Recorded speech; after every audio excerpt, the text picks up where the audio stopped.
Yo, One Life family, what going on, everybody? How everybody feeling, man?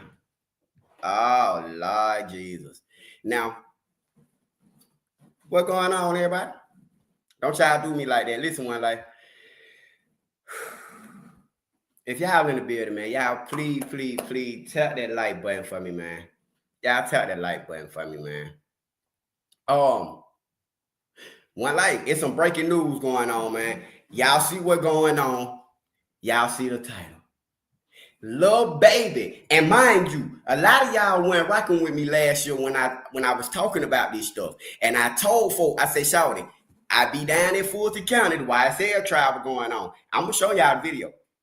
I say, Shawty, I be down here. I talk to Fannie Willis. I be involved in Fulton County.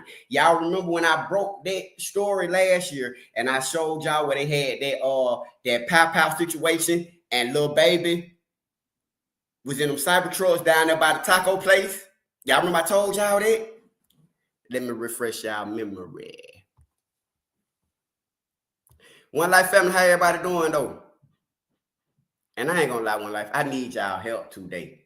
You feel me? I need to raise $200, man. We having an event on March 8th, okay? It's a Stop the Violence event where we're gonna be doing haircuts, gift cards, food, drinks, and stuff like that for families, mostly mothers, just families in general, but mostly mothers is who I've spoken with that lost children due to violence, unnecessary violence, whether it's street violence, domestic violence, any type of violence, you know what I'm saying?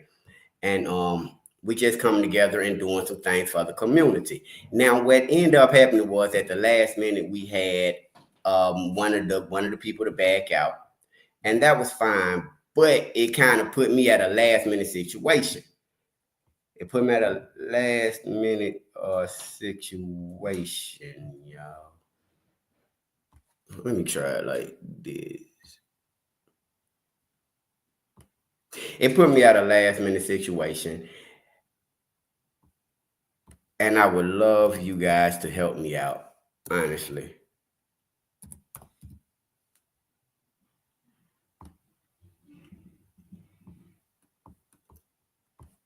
If you can, y'all see the Cash App down there at the bottom. This ain't no game or nothing like that.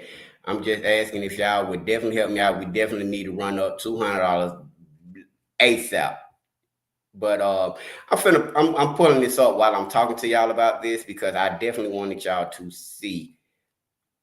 See, here we go. Here we go, y'all. This was last year that I posted this, okay? It got 43,000 views when I posted this. Let me take y'all down memory lane.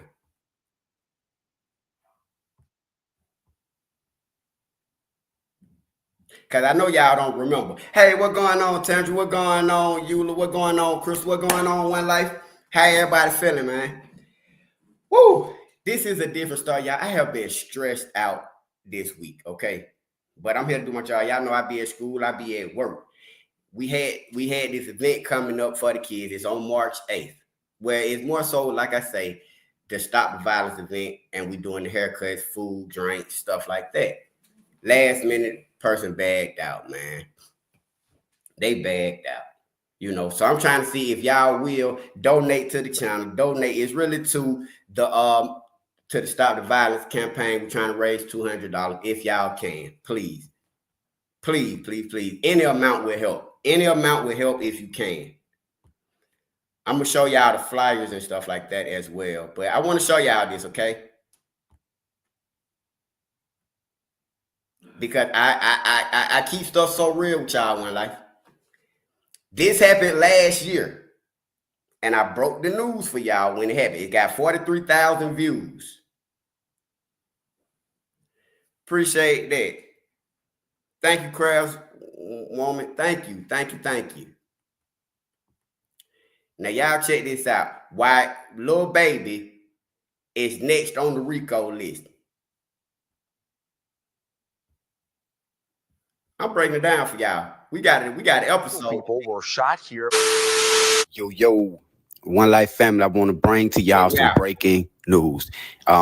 There was a shooting in the Dixie Hill community in Atlanta, Georgia, at slapping tacos. Okay, this is breaking news, and the police are trying to still figure out what's happening. But I'm here to let y'all know that an inside source done sent me the video. I'm finna play the video for y'all, but they saying that Lil Baby is involved in this shooting where 3 people were taken to the hospital. Everybody's expected to live. You know what I'm saying? But this is a shooting that involves Atlanta rapper Lil Baby. Y'all check out the video, check out the news clips. But I'm just letting y'all know Atlanta rapper Lil Baby was involved in a shooting where 3 people were shot and taken to the hospital today in Atlanta at a music video shoot that they were doing out at Slapping Tacos. Check it out. Play, baby. We love you too.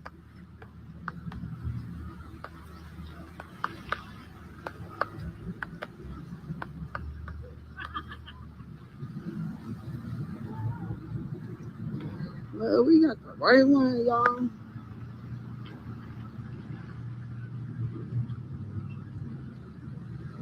Hold on. They pulling up on her. He came to get me in the Rolls Royce. I told him don't come get me in the Rolls Royce today. But everybody was going to be here watching me. So I told him definitely come and get some tacos. And if you will, you better come get it. Y'all finna miss the movie. We got the movie going on around here. Pull up. You know where we at, Slapping Tacos. Lil Baby filming his video at Slapping Tacos. We're off the crab, fish. You know we right here. Off the hook. Off the hook, that's where we at. They came to pick me up in a Rolls Royce. I can't videotape myself going in, so y'all be live at 5. Multiple people shot on Atlanta's west side, and we just got Atlanta News First camera crew there on the scene. This is a live look from Verbena Street. That's not far from Anderson Park. Atlanta police say several people were shot here, but all of those victims are alert, conscious, and breathing at this hour. It looks like we're zooming in here on what appears to be some kind of chairs there in the street. We're not sure what was happening here before those shots rang out, but we are working to learn more details. We're talking to people on scene. We'll give you more as soon as we hear back.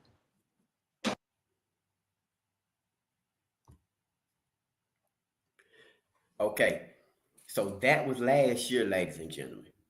Now, I got some more stuff I'm gonna go into that I made last year that after I put out the information about Lil Baby and that slapping taco situation, people didn't really pay attention to what I was saying. They thought I was just talking. You feel me? And mind you, this was in the midst of the YSL stuff going on. I had just got out myself. But now look at what authorities came out and said today. See, what y'all don't know about Atlanta, since YSL, since Lucci, since Shell Care, Woody, since all these people have been back in the streets, it's been a lot going on. Now, everything ain't for everybody to know or understand, but in the streets, there's been a lot of unalivings. There's been a lot of pow-pow situations. There's been a lot going on. And the whole time this stuff is going on, whether we talking about Detroit stuff, whether we talking about Florida stuff, we talking about different cases or situations, but there's a lot that is going on in Atlanta pertaining to YSL, 4PF. A lot of people know Lil Baby changed his company from 4PF, 4 Pockets Full, to Can't Be F'd With, CBFW. Okay. Lil Baby fell out. It's a lot going on, y'all. And I'm trying to break it down for y'all the best of my ability. I'm going to slow down. Let me show y'all why the police are now saying Lil Baby is finna go to jail. Y'all hit that like button. Matter of fact, and y'all hit that cash app because I really need y'all help on that cash app, y'all. But I do want y'all to see this too.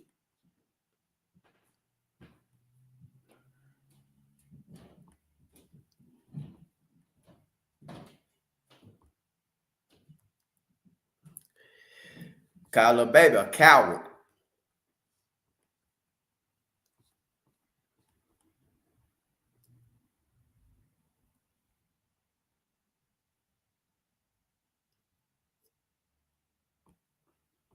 Let me pull this up for y'all.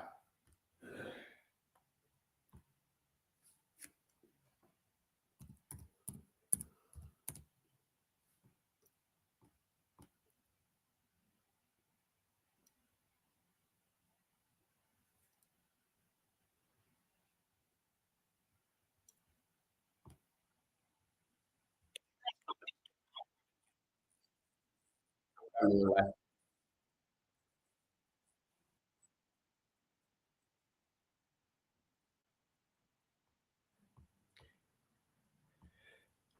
Because I want y'all to understand the full story. Okay. See,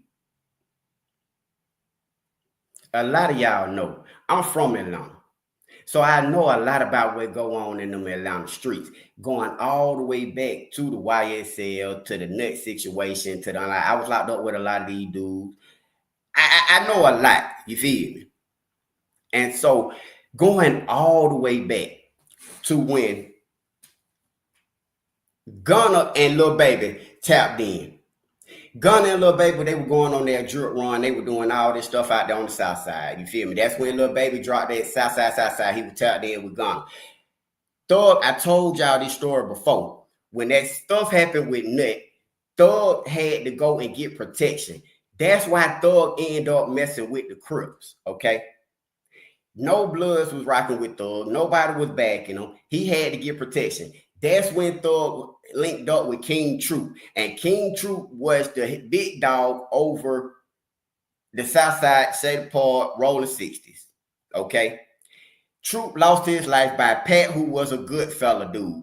They GF, Mob, 30 Deep. They done changed their names a lot. Pat underlied Troop on Old National, okay? This was in December of 2015. This was right months after Nut lost his life. And he started rocking with Thug. Thug came to the Southside, got with Gunna, Duke 60. That's why if you notice, a lot of people that was around Thug outside of the Rex, they were like Crips. If you pay attention, they didn't hardly put none of the Crips on the stand when it came to Thug trial. With the YSL trial, it was mostly slime. And what I explained to y'all then was the reason they was called slime life. Slime is the terminology because you slimed your bro out. That's how you became young slime life. You was slimy. You didn't care. You didn't have no respect. You just was doing whatever you wanted to do. So you became slime affiliates, okay? So now let me show y'all this right here.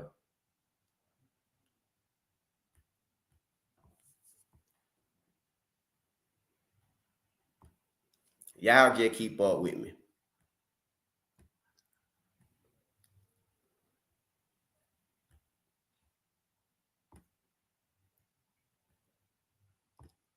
Today is also an important day for the lone survivor of the triple shooting. Fox 5's Kevin Stewart joins us live from Children's Hospital, where that teen is recovering. Kevin? Tom, the lone survivor in this triple shooting, Dontavius Davis, is just days away from his 12th birthday. Unfortunately, he's going to have to spend it here. I can tell you some good news that he is in stable condition. Just over a week ago has led to an extra push today. Today is also an important day for the lone survivor of the triple shooting. Fox 5's Kevin Stewart joins us live from Children's Hospital, where that teen is recovering. Kevin? Tom, the lone survivor in this triple shooting, Dontavius Davis, is just days away from his 12th birthday. Unfortunately, he's going to have to spend it here. I can tell you some good news that he is in stable condition. Meantime, back in his old neighborhood, police are still looking for help. We plan on being out here for a couple hours. It's a midday huddle on Spark Street, Oakland City in Southwest Atlanta. To seek out information, pass out flyers. APD is out in force, in the air and on the street, looking for help up and down People's Street, up and down Dimmick Street. We do believe at this point we're looking for 6 suspects. 6 unknown suspects who were in the area in the July 2nd double homicide at this complex. We have 2 families that have been impacted by gun violence. 13-year-old Jacody Davis and his friend, 13-year-old Lamont Freeman. This is their memorial, still untouched. Neighbors say it has been much calmer and quieter since the murders 10 days ago. Let's take you back to the scene that night. Davis and Freeman were sitting outside just after midnight, hours away from celebrating Freeman's birthday, when gunfire rang out. Those suspects parked 2 vehicles on the opposite side of those 4 apartments, walked through the cut, and shot 3 juveniles. The lone survivor is Dontavius Davis, soon to turn 12. His family spoke to us off camera to give us an update. We're told he's in stable condition, but bullets nearly destroyed his right foot. He's had 4 surgeries, with a 5th one set for Saturday and a major one next week. We don't believe that the survivor or the decedents had any knowledge of what was going on. So as officers canvassed the neighborhood with a $50,000 reward to entice, they remind everyone they need more help. We've been getting some cooperation, but we know there's more to be had. Now, if you know anything about what happened and you want that $50,000 award, you are strongly encouraged to call Crime Stoppers. That number is 404-577-TIPS. Again, 404-577-TIPS. And if you have any heart to help any of these families, you are encouraged to reach out and to their GoFundMe page. You can find links on our website, fox5atlanta.com. Reporting live in Sandy Springs, Kevin Stewart, Fox 5 News. Let's hope police find their suspect and that family gets the answers and the help that they need. Kevin, thanks.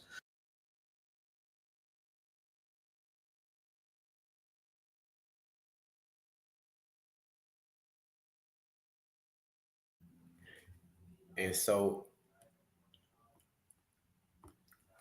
I'm just taking y'all down memory trail to where this stuff started last year. It's been going on with 4PL.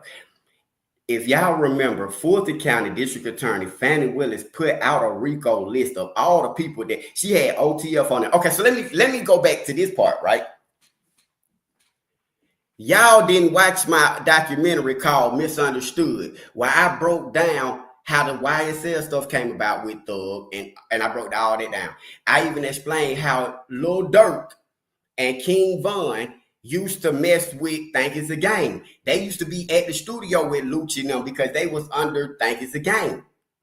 Y'all remember in 2019 when Durk and Von caught that pow-pow situation at the Varsity in Atlanta? And they both went to Wright Street Jail.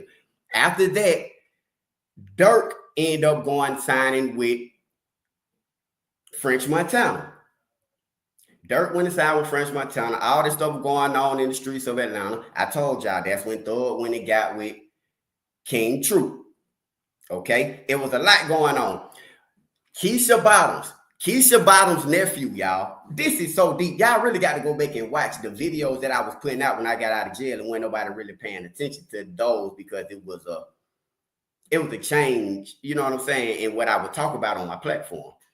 But when Keisha Lance Bottoms was the mayor of Atlanta, her nephew, I forgot his name. He was unalived. He was an HBCU college graduate, okay?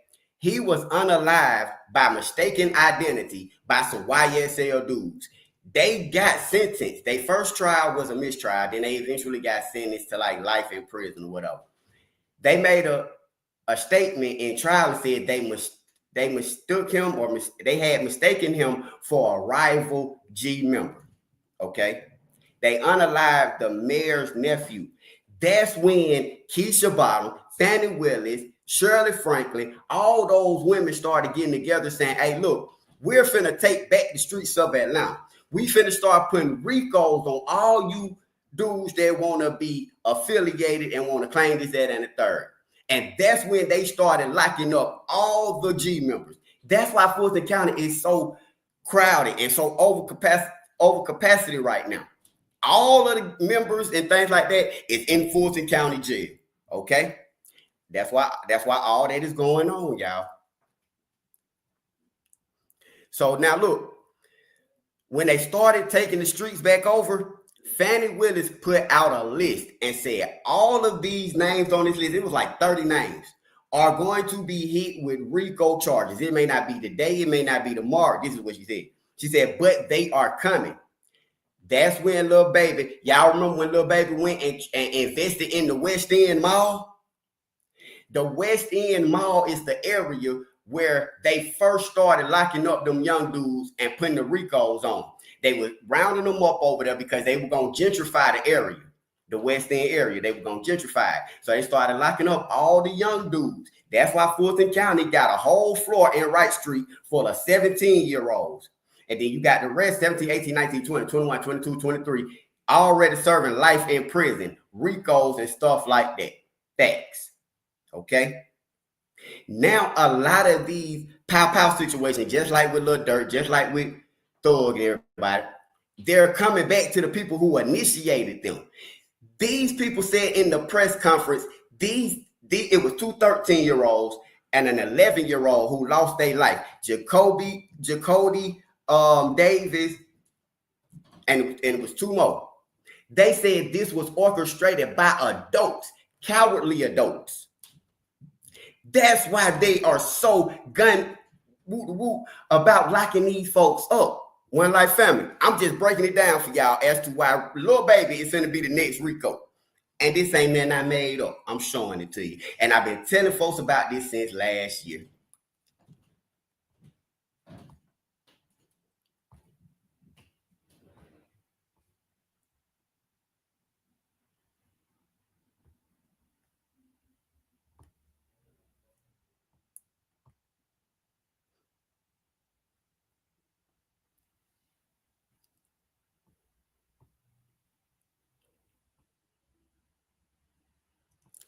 I'm going to read it to y'all real quick.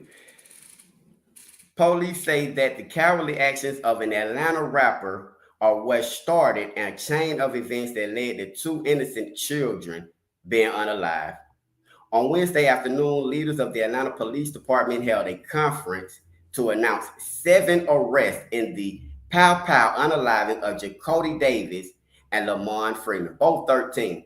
Freeman and Davis were unalived July 2024 while having a birthday party for Freeman.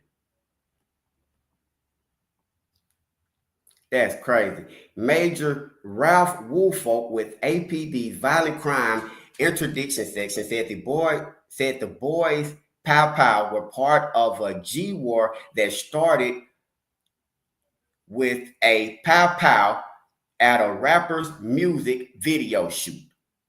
The cowardly acts of an Atlanta-based rapper that decided to go into a rival stronghold place he knew he should not have been there, Woolfolk said.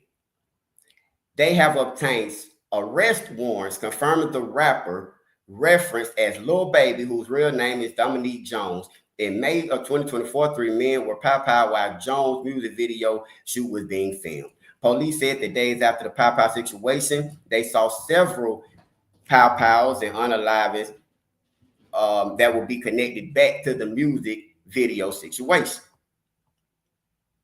Investigators said the boys' Pow Pow stemmed from a high-ranking member of a G opposing Jones G, calling in a Jesus Christ. This stuff is so hard to read because you don't want to get you don't want to get struck or get them to, you know what I'm saying, whoop, whoop. But if you see, they're saying that a lot of these Pow Pow situations that were stimulating last year came from a cowardly act that Dominique Jones, aka Lil Baby, initiated. I showed y'all when he pulled up at Slapping Tacos, and the time Lil Baby pulled up at Slapping Tacos, it went crazy. It went crazy that day. Okay. After that, y'all remember when Lil Baby fled over to London? That's when Lil Baby dipped and he went to London. It caused a problem with American Atlanta because we can go band for band, that we can go M for M. Quarter not with the maybe all that was going on. And he was over there in London. He even got locked up in London with James Harden. Okay? Lil Baby got up out the United States, went over there to London, y'all. When he came back, he got locked up in Las Vegas with the Pow Pow.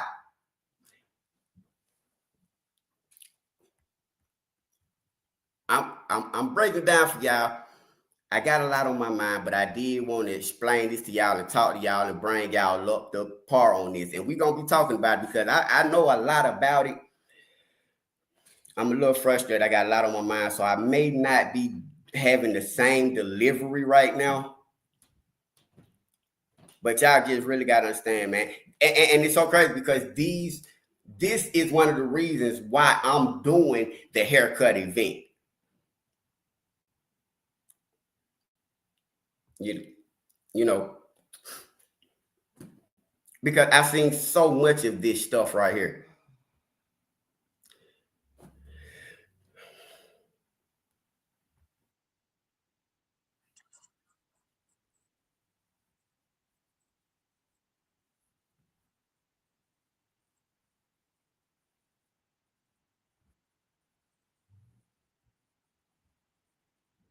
Wow. See, I didn't even know that.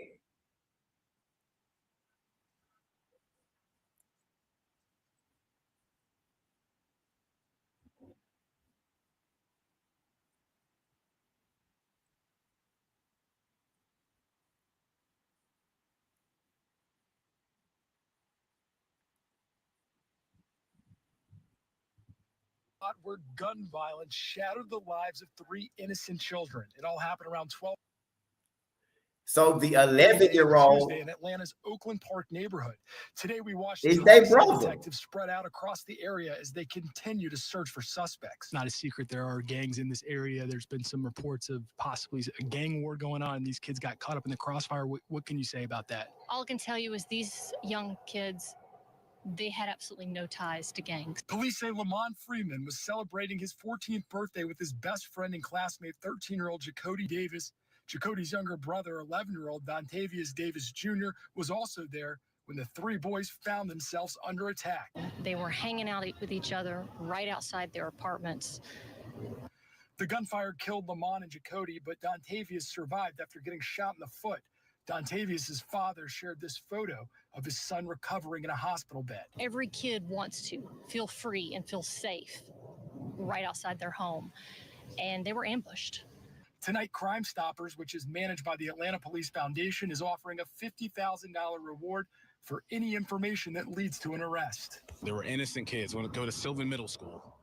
This could be your kids, your family member, your loved ones.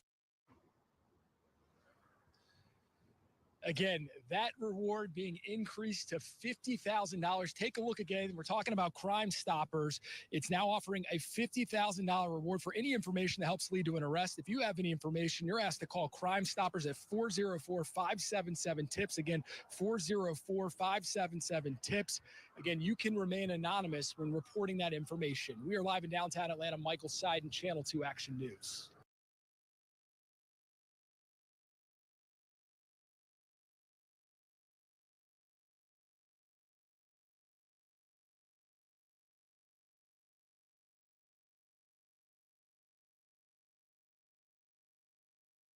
Upstairs. She's out.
Oh, my bad. Y'all couldn't even hear me. I was telling y'all I'm coming. There's so many news clips and there's so much that I'm trying to catch y'all up on. And I just want to really goddamn have y'all, you know what I'm saying? Just have y'all up to what's really going on, because it's certain things I pop out and I talk to y'all about that I be knowing. You feel me?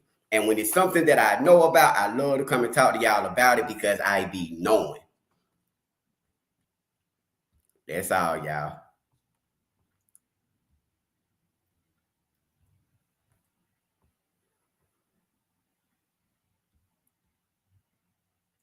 I'm not thinking. It's really making me mad because I want y'all to see this stuff.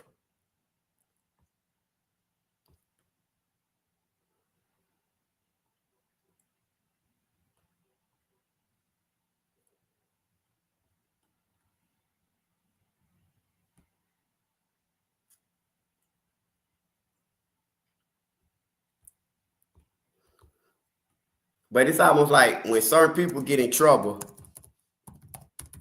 they start trying to bury this stuff.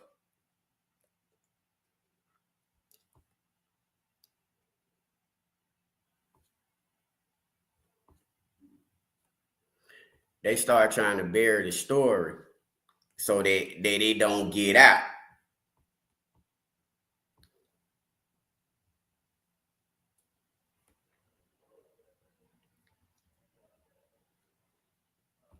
And I'm just really not even understanding why the heck the video ain't coming up no more.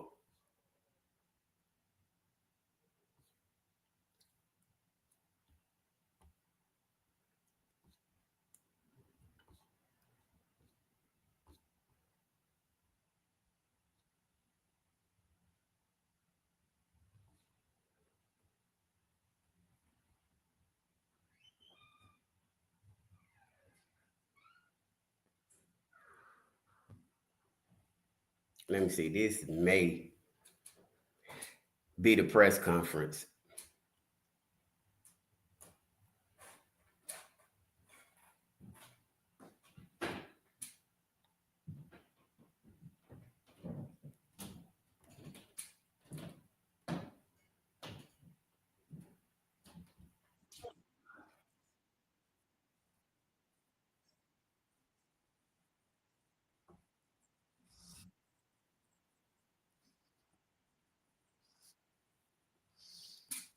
See, it keep wanting to show from last year.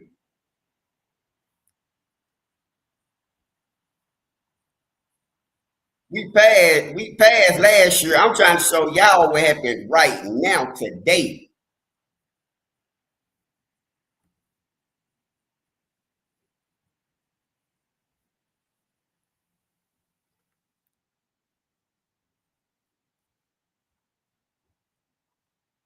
particularly in the hip hop music community, are demanding more security at these music videos. If you look here behind me, you can actually still see the crime scene tape wrapped around that pole over Don't there. go nowhere, one life. Y'all give me a In second, this man. I'm very finna pull up the spot is press where conference at for least y'all. 30 gunshots were fired. Artists got to take the responsibility for themselves, man. This is your life. A personal plea from revered Atlanta rapper and activist Pastor Troy. Man, there's so much violence. Here along Verbena Street in Northwest Atlanta Tuesdays, where a simple music video shoot turned into an actual shooting. It caught everyone here by surprise. Atlanta police say someone took out a gun and opened fire. People in the area, including many children, ducked for cover while nearly 30 gunshots went off. 3 people were shot, 1 person shot in the arm, the other in the neck, and a 3rd person shot in the back. They all survived. The people that were shot were not a part of the video production team. In February 2021, we told you about a similar music video shooting on Wells Street in Southwest Atlanta. That one also happened in the middle of the day with 3 people shot. You want somebody as close to a Secret Service or something of that nature as possible. Keisha Walker is a hip-hop music marketer and promoter. She's worked on music video sets and at concert venues across Metro Atlanta. She says security at music videos, particularly those shot outdoors, is key. But you can still do it outside the right way. You've just got to secure the space. Now, witnesses here told us that the rapper Lil Baby was here on the scene, but he left well before the shooting started. As for those victims, Atlanta police told me they are interviewing the victims, trying to get more information about this shooting. We are live tonight here in Northwest Atlanta. Audrey Washington, Channel 2 Action News.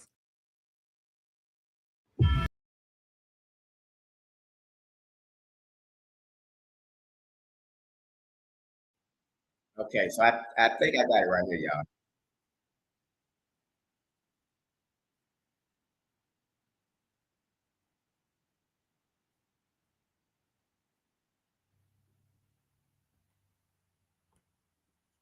My brother ain't got no friends.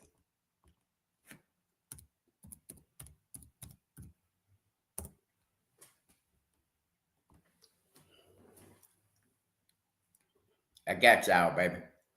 I be telling y'all one like I'm gonna work for y'all now. Hey, look, okay, now I got it, so I'm a little bit better. I'm in better spirits now. Woo! Okay. And I go all the way back, and we'll be here for a minute, y'all. I really want y'all to donate to the Cash App for the Stop the Violence haircut event. You feel me? That was something that we got cameras coming out for. We got that intact. But please, please, please, y'all, we need to raise $200 for the Stop the Violence haircut rally that we are doing for families that's just been involved in violence or anything of that nature. Okay, so back to Lil Baby, and I was trying to find like the clips and stuff that I wanted to break it down for y'all on, because I came on here to talk to y'all about the rally, but in the midst of me doing it a minute ago, the breaking news came out with the conference and stuff about Lil Baby and them, and I was like, dang, I remember that. So let me stop this and come on here and talk to y'all about this and kind of intertwine.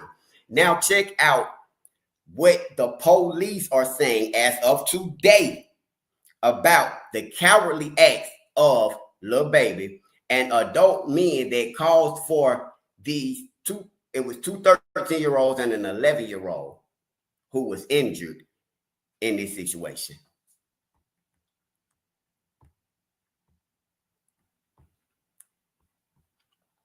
And mind you, One Life, sporadic. I came on here to talk to y'all about one thing. This came on and I was like, oh no, let's talk about this. So here we are, ladies and gentlemen, talking about why Lil Baby is going to be next. Did you know you might get a big cash payout if you were in a car accident in the last year? Yep. Even if you weren't driving, just click the link around this video to see how much you can get. You answer 4 simple questions and it only takes 30 seconds. It was a strong partner making sure we have a safe Atlanta, Georgia. I'm joined today by our actually very brand new special agent in charge of the Atlanta field office, Paul Brown. Welcome, sir. I believe this is your first week here in Atlanta. Glad to have you with us, already hitting the ground running, and the long-standing support the Atlanta Police Department has had from the Federal Bureau of Investigation. Also joined today by Major Pete Malecki, who is the commander of our major crime section, as well as Major Ralph Woolfolk, who oversees our violent crime interdiction section. The last time we gathered here as a police department with the media, we were asking for help from the community to be able to bring to custody the murders of 2 13-year-olds in our city. I met just a moment ago with the mother of one of those young men, Michelle Freeman, and we were talking about the journey she's been on. The morning that she lost her son, 13-year-old friend of his, and an 11-year-old that was injured that day. And they're all celebrating a birthday party when gang violence and gun violence found its way to Spark Street. And Ms. Freeman knows that she has the condolence and the support of the Atlanta Police Department. It was there on July the 2nd. It continues today. And we made a commitment when we stood before you last time on Spark Street that we were going to identify the murders in that case.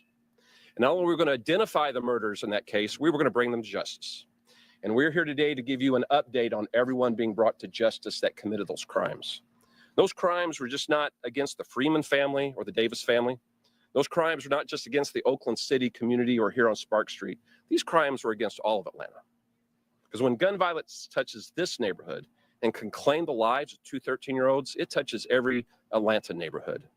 And since those early morning hours, this police department has not tired in identifying who committed those crimes and bringing them to justice. And I want to acknowledge a number of the units that have been working since that morning and that have not stopped. Our homicide team, our gang unit, an analyst working out of public safety headquarters, the district attorney's office, and the FBI.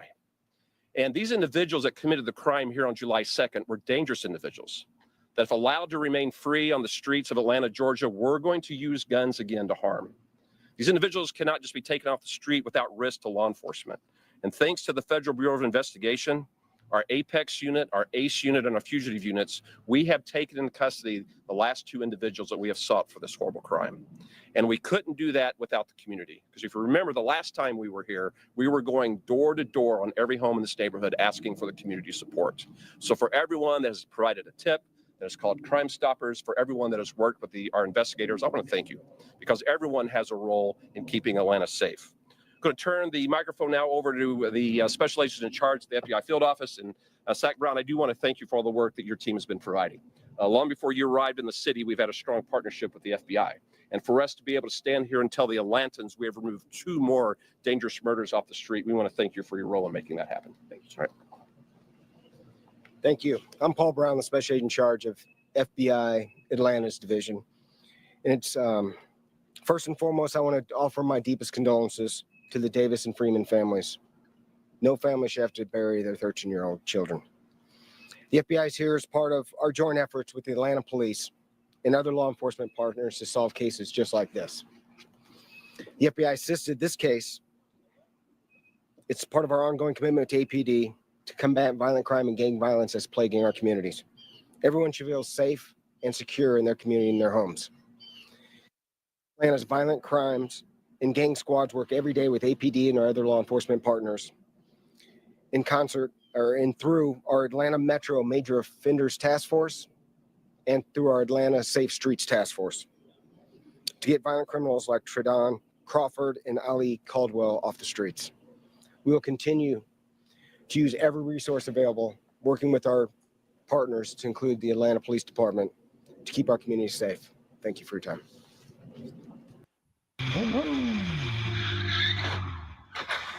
Were you recently injured in a car accident? Look at this check for $160. Good afternoon. I'm Major Pete Malecki. I'm over our major crime section. So as Chief Shearbaum stated, several weeks after this incident took place, we were out here holding a very similar press conference, and we were asking for the help from the community.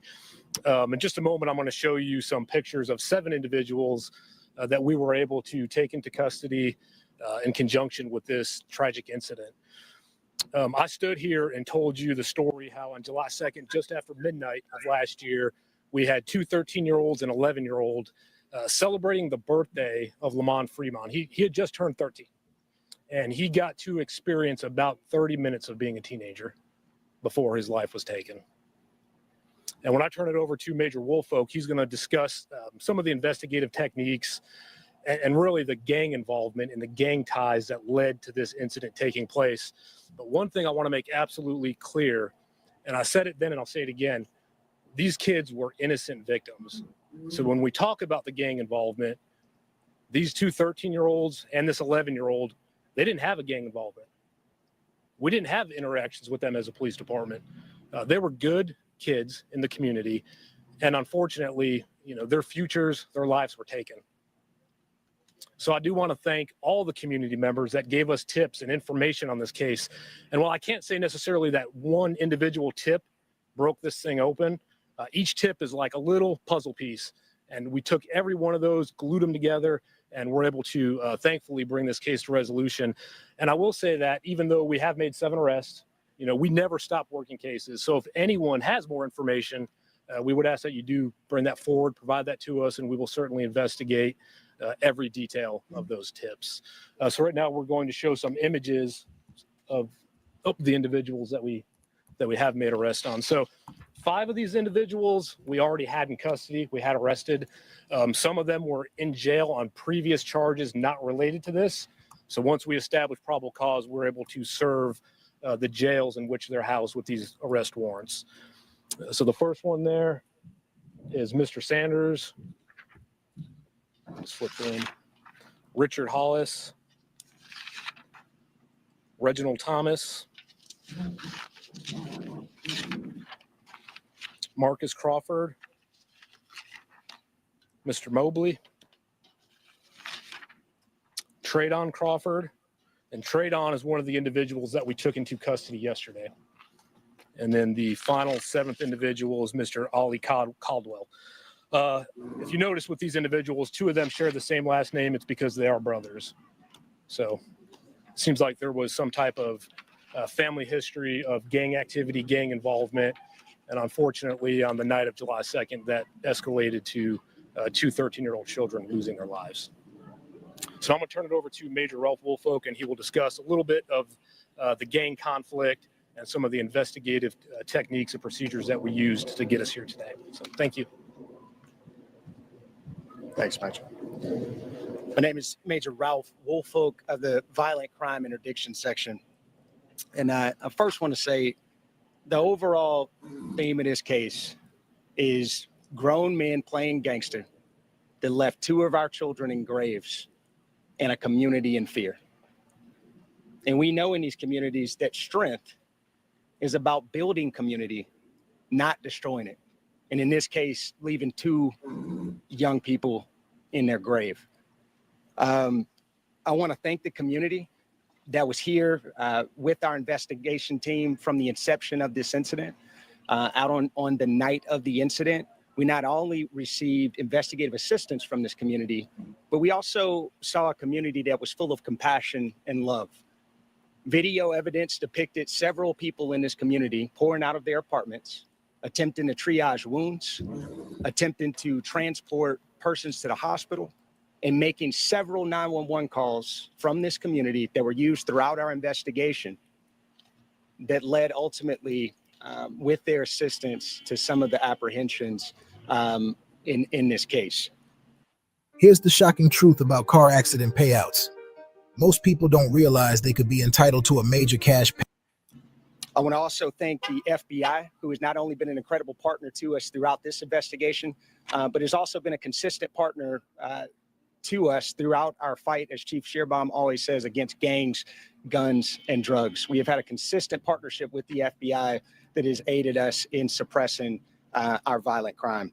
And for our team members internally in the Atlanta Police Department that spent countless hours, investigative hours, a tandem approach, collaborative approach between homicide, between gangs, between our ACE unit, between our intelligence analysts, and several other internal units throughout the police department that spent countless hours working this case. I remember getting a call from the gang unit over 4th of July weekend, asking to go up on a wiretapped investigation. And subsequent to that call, the next 48 hours were spent on the phone with our district attorney's office, who was a great support to us throughout this investigation and trying to stand that T3 up. And through that investigation, our gang unit sacrificed vacations. Our gang unit sacrificed time with loved ones, sacrificed relationships throughout the course of this investigation. In 5,424 man hours from July 10th through October 30th, that was spearheaded by the Atlanta Police Gang Unit in a wire room to ultimately assemble key facts and elements leading us to where we are in the investigation. And for the investigation aspect of this, Lamont Freeman was allowed to be a 13-year-old for 27 minutes before gang violence ultimately took his life. Gang violence that was orchestrated by adults in our city. And cowardly acts of an Atlanta-based rapper that decided to go over into a rival gang stronghold and shoot a music video in a place that he knew he should not have been. And in the subsequent days, we saw homicides and shootings, and ultimately the deaths of 2 children as a result of his cowardly actions. And you know who you are. And I tell you that this team will work relentlessly to hold you and the persons that you are affiliated with responsible for those actions. Ultimately, there are components of this investigation that led back to a prison in the state of Georgia where an illegal phone, a contraband phone, was used to orchestrate these acts. There was a hit called by a high-ranking gang member on the opposite side of that opposing rapper's gang. And I'll tell you today, that gang was Goodfellas. Goodfellas Criminal Street Gang being one of the most hyper-violent gangs in the city of Atlanta. And we will pursue you relentlessly in making sure that we keep this city safe and suppressing violence throughout our city. And lastly, I'll say, as Major Malecki indicated, there is still a $50,000 reward that is on the table for additional information in relationship to this case. And our detectives and our officers through all of the internal units and external units that you see here today will be knocking on doors and working with this community that has been so resilient to collect additional information to continue to move this investigation forward. Thank you. We'll now open up for questions. We'll start on that side with Tom Regan. Yeah, these 3 juveniles, I mean, was it a crossfire situation? Were they targeted? Was there a gun battle between rival gang elements? No, there was not. We do believe that the 3 juveniles, 2 who were killed, 1 who was injured, they were just outside on the steps celebrating a birthday party. We don't believe that they were the intended targets of that gunfire. But these individuals that we have shown indiscriminately opened fire on that apartment complex, resulting in these 3 children getting injured and killed. And one quick follow-up question. The person who made the call for a hit from prison, that isn't one of the people who are already in jail. This is another individual we're talking about. Yeah, the individual that orchestrated this from Hancock State Prison, he was already incarcerated. So he's going to be charged in this, of course, too. Yeah, he has been charged. Did you know you could be entitled to a 5 or 6-figure payout if you were in a traffic collision within the past 2 years? Yes, even if you weren't the driver. Just click on the link around this video to discover how much you're entitled to. Fill out a free 30-second quiz and you're done. Because if you've had to miss work or been hurt by a motorist in the past 2 years, you may be owed money and you don't even know it. It could be a 5, 6, or even 7-figure settlement. Simply click the link to find out. Over 25,000 accident victims have recovered $15 billion collectively with free case evals without stepping foot in a courtroom, paying excessive legal fees, or having to navigate the insurance gauntlet alone. Even pedestrians, rideshare users, cyclists, and motorcyclists got the justice they deserved. Like Stephen. When Stephen first came to us, he was facing a lot of uncertainties in his life, and he wasn't sure if his case was going to be worth anything. Turns out, if he hadn't filed a claim with us, he would have missed out on over $100,000 in settlement from an accident that was over a year ago. It's possible. No matter what you thought in the past, you can get money you're owed, and possibly a lot more than what you were expecting. While we can't turn back the clock and help you avoid the hardships you've experienced, we can help you secure your future by getting you a generous settlement for missed work, hospital bills, and property damage. So, what's going to happen after you fill out the 30-second quiz? Within 24 hours, an experienced local attorney. Yeah, so I have a couple questions. The last 2 people, I know that you said that one of them was Trayvon Crawford. Who was the other person that you just arrested? Oh, Ali Caldwell. Okay. And so then, are we going to name the gang on the other side? You named the Goodfellas, but what's the name of the gang that's affiliated with this rapper that we're not naming? Yeah, at this time, so not to compromise the integrity of this investigation, we will not be naming that gang.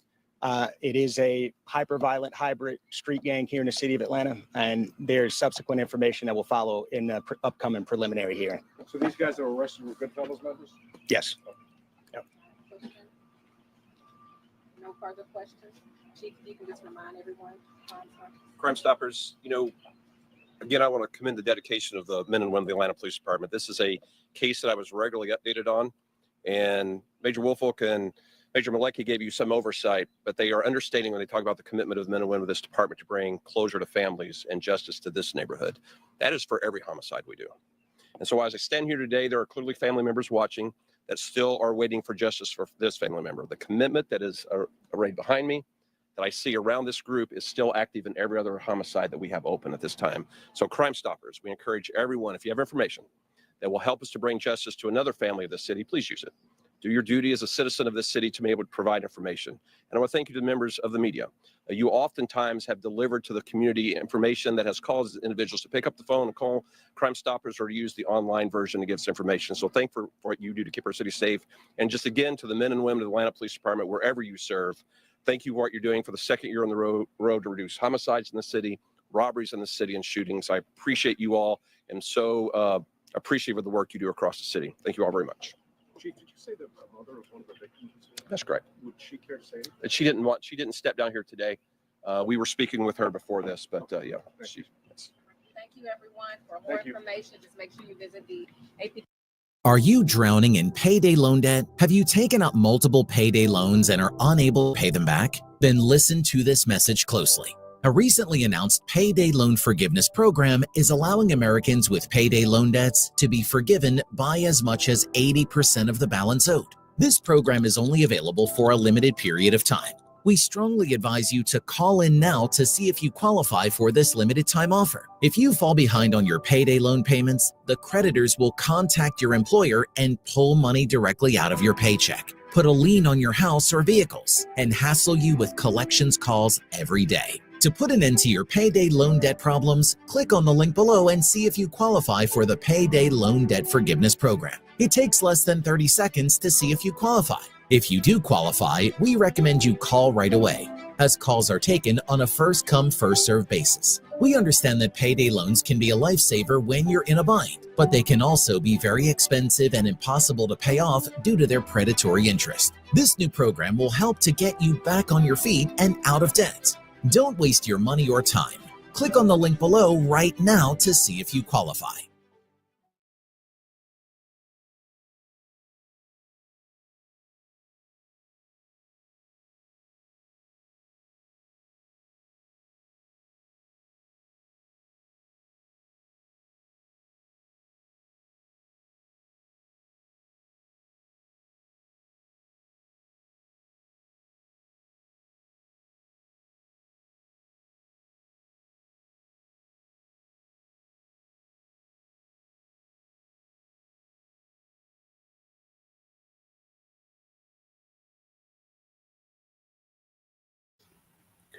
One life. Family.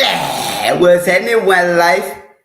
It's one life or no life, baby. So anyway, y'all see the situation that's going on. But see, I want y'all to understand a lot of this stuff that they're bringing out now. Okay, so last year, right, when these pow situations were going on, let's not forget, YSL was on trial, okay? So a lot of this stuff that was happening in the streets, they was trying to keep it under the radar, you feel me? Because, mind you, in the city of Atlanta, let's just be honest, in the city of Atlanta, you got these wars going on, but the wars are between these rappers and they count. You got 4PF, you got YSL, you got YFN, you got what's 21 Savage now? You got 21 Savage. A lot of them, they from East Atlanta. So you got this area called PDE, Paradise East, Summerhill, Shady Park, Bankhead, West Side. You feel me? You got all of these G affiliations through record labels. And that's why I tell people, when it boils down to G stuff, if you gonna be a member or you gonna be affiliated, you got to really know your place. Okay. See, a lot of this activity, these members and stuff, have gotten lost along the way. That's why all this ignorant and nonsense is going on. See, when I got involved in lifestyle, okay, years ago, back when we really stood on loyalty, principles, you see what I'm saying? We was different. See, back when G's started, it was about fixing up your community.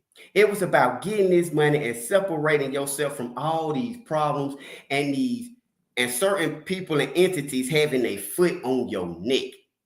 That was why the brothers in the community came together and formed these organizations. And just like normal, you had certain people, normally the YT people, come and try to intervene and make what Black men were doing something negative, okay? That's why you have, if you look at the flag, at the USA flag, you got red, white, and blue. First of all, that's not only the police colors when they sirens go off, red, white, and blue, and the ambulance and stuff like that. But it's also red is one of the biggest. I'm gonna say organizations because I'm tired of saying G. You feel me? Red is one of the biggest organizations in America. Blue is one of the biggest organizations in America. You're talking Crips, you're talking Bloods. Then right there in the middle, you got the YT people. You got the law. You got legal. Okay. And you got all this stuff that's going on. And then the organization started getting crowded, so to speak. That's why if y'all listen to what the man said, you got adults that was behind this, what happened to these two 13-year-olds and this 11-year-old. And most of them people who they talking about, who are the older, the OGs, what they call them, is in prison. Prison banging is different from street banging. There are two completely different understandings. Okay. A lot of the stuff that go on in the streets, we will never understand when it comes down to prison situations. A lot of the people that affiliate with each other on the west side don't affiliate with the east side. There's so much that goes on when it comes to this type of organizations and things like that. In the streets of Atlanta, things have become so messed up and so out of whack that you got young dudes, 13, 14 losing their life, 17, 18, they losing their life too because they locked up and being sent to prison behind RICOs, behind affiliation, behind things they don't even understand that they going to prison for the rest of their life. And then you also got them being charged as adults. Now, YSL, YFN, 21 Savage, Rallo Fam Goon. All these people are tied up in these organizations that are led by people with money. A lot of y'all don't even know. Lil Baby, when he was on Quality Control with P, they had an issue where they jumped on Offset, Cardi B ex-husband, over the dice game. Stripped him out his clothes, took his money. They had a whole situation. That was why Offset wanted to get away from the Migos, and he left Quality Control. Cardi B had to pay $2 million so Offset could keep his name and get him off Quality Control. Migos left Quality Control after Offset, or in the midst of that, went to Mob Ties. Takeoff ended up losing his life. Quavo ain't dropped no more music. The City Girls ain't with QC. QC sold their label to these other people because you got all of these affiliations that's getting ready to hit the fan. And done hit the fan.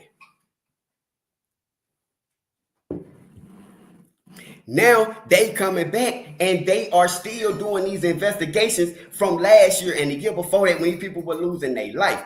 You got Dirt locked up on RICO charges. Thug just went. There are so many RICOs being passed around in the city. Pablo Quan, Hood Rich Pablo out of Atlanta, he's locked up right now on the RICO. Rallo done got out on the RICO.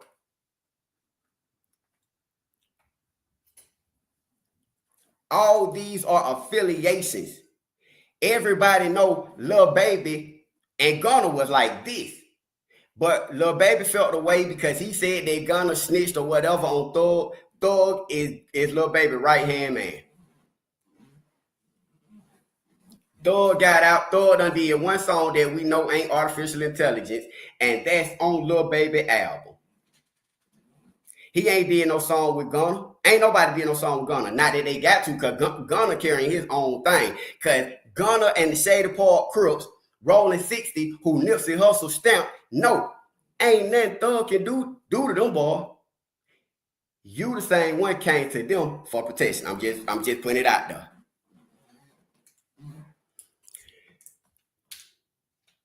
Seven people have been arrested in this ordeal.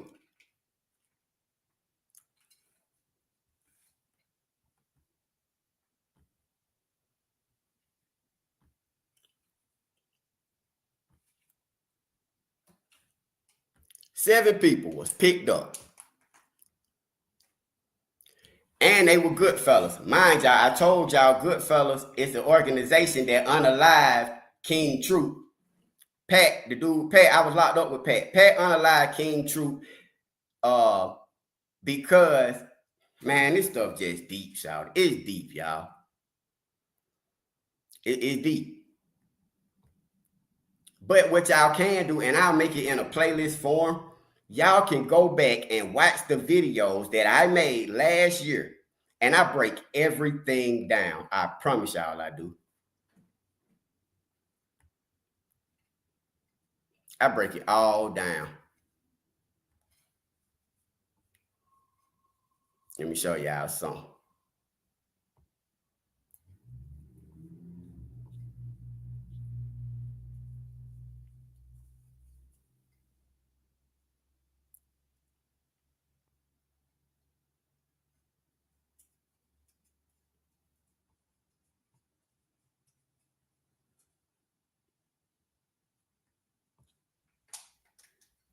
Y'all check this out right here, what I dropped for y'all.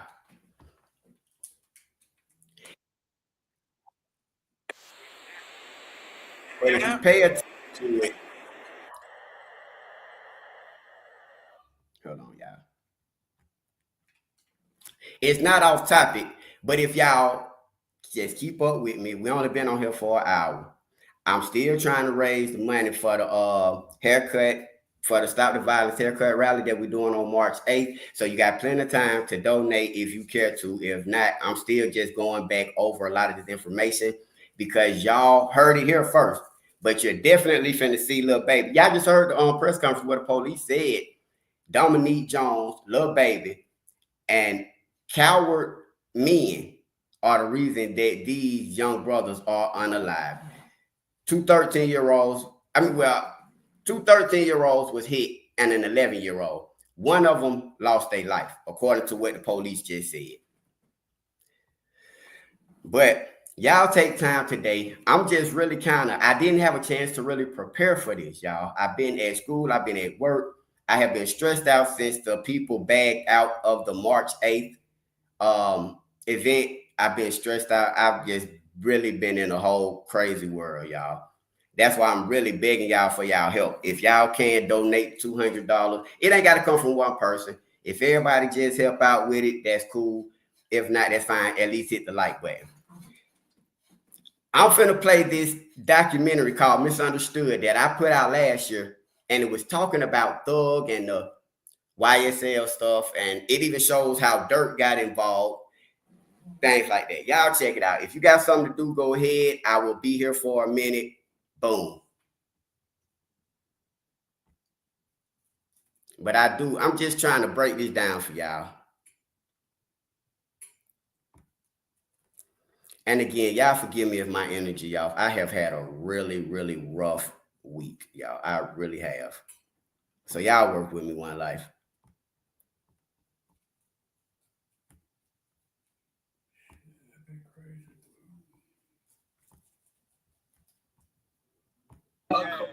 A couple of I served that. And if I said it, I can't take my words back. Yo, how is everybody doing? Welcome to One Life Television, man. I am your host, One Life Star. Ladies and gentlemen, today I don't want to hold you up, but we have some things to talk about discussing the YSL Young Thug trial. Okay.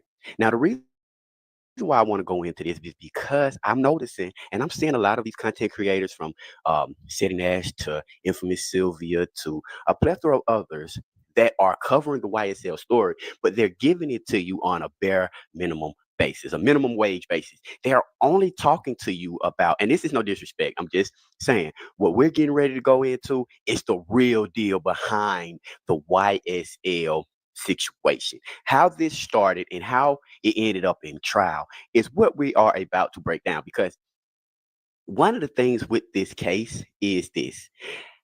I feel like the state, for whatever reason, rushed this case. Now, my concern is that I believe Thug will beat the state RICO, but my concern is after the state RICO is beat, will the feds then pick up the case with more solidified information? Is what I want to say. With more, you know what I'm saying? With more information.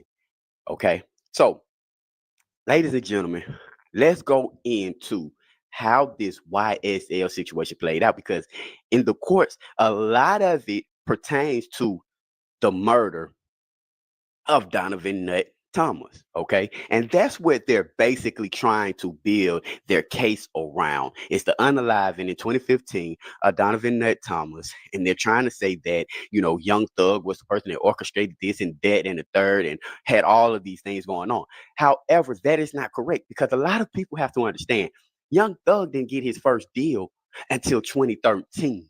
Okay, 2015, 2 years later, he was not the man making these type of calls. He was still a runner.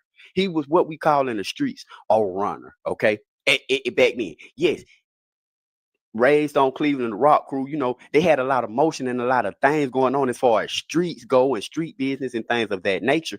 And that's where Thug come from. Okay, but in 2015, Thug was not the shot calling boss that he is today or that he was, 2-3 years ago when he caught this charge. Okay. That's why they was riding around in a rental car registered or rented to Jeffrey Williams. He was not that yet. Okay.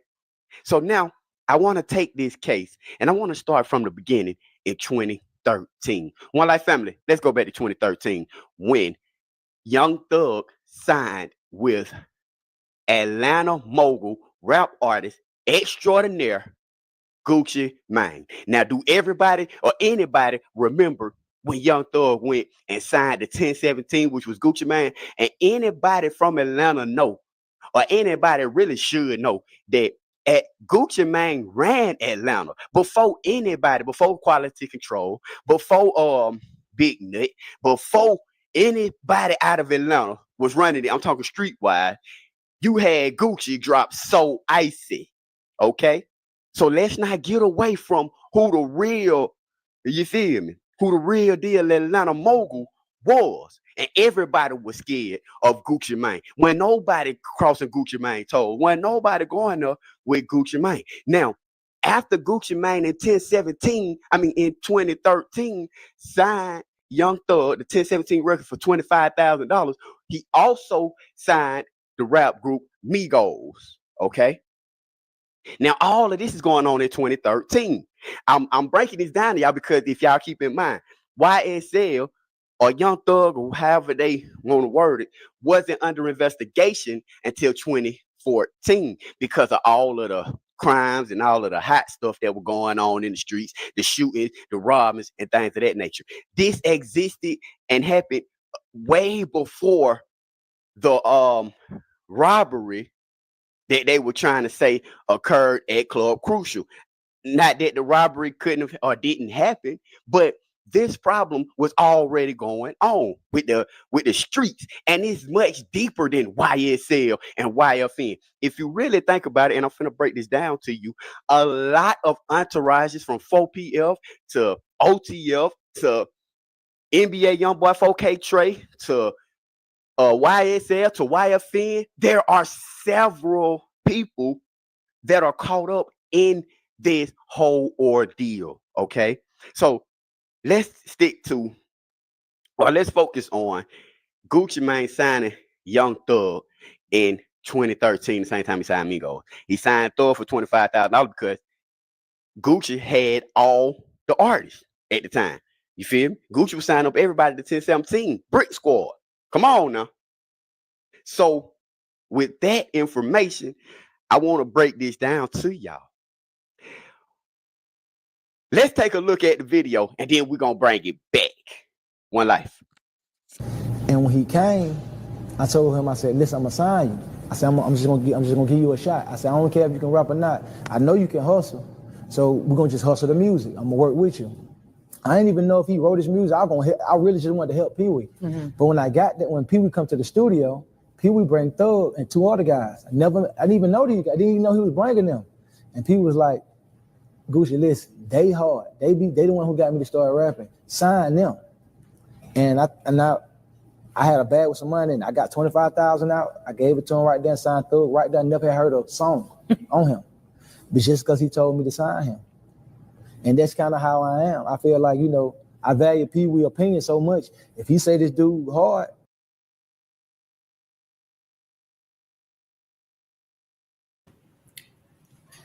Hey, One Life. And I want to, my bad. And I want to explain something to y'all. Pee Wee Longway that Gucci said told him to sign Thug. Pee Wee Longway is the dude that got caught up in that bust that happened a couple months ago down in South Georgia, where it was the biggest drug bust like in forever. You feel me? They got caught with like 100 million or something like that. It was a big bust. Pee Wee Longway, and he's a crook. He got the album out, Blue Eminem. Pee Wee Longway is a crook. That's who Gucci saying that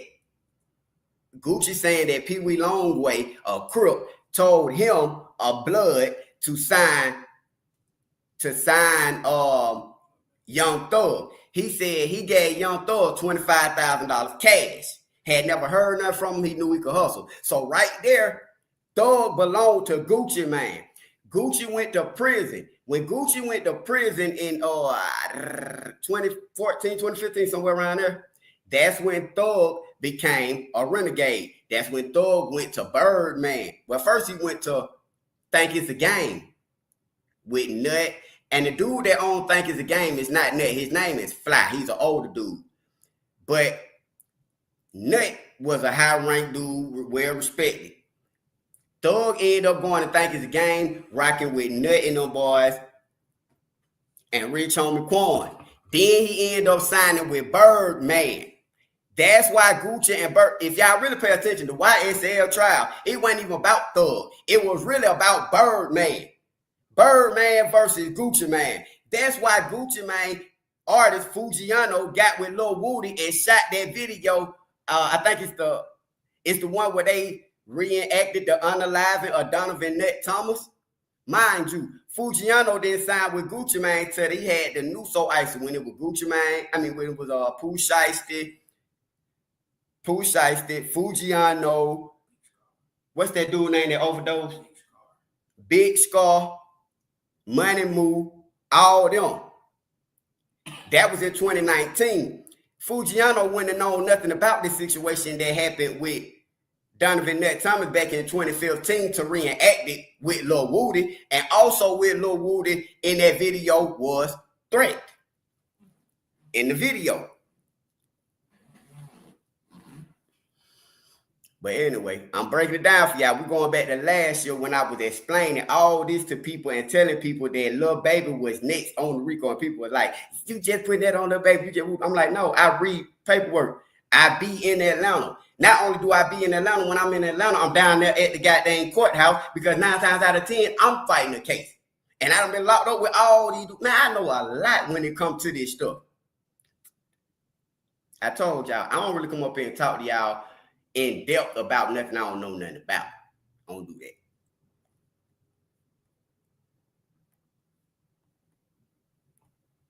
And then from that day on, that same day, Thug didn't leave the studio. He spent the night there.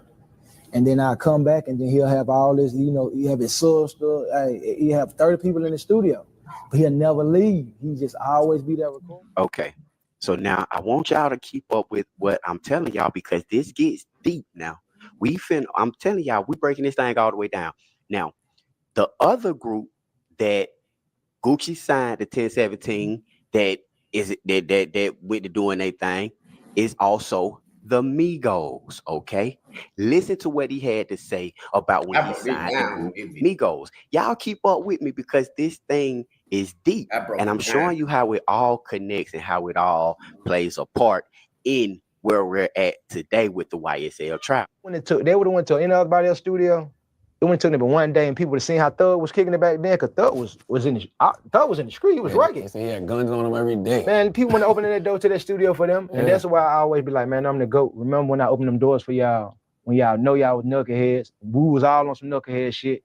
Man, I treated y'all like y'all was, you know what I'm saying, Michael Jackson, the biggest it was, or whoever it is you could think about, because that's how I felt about myself.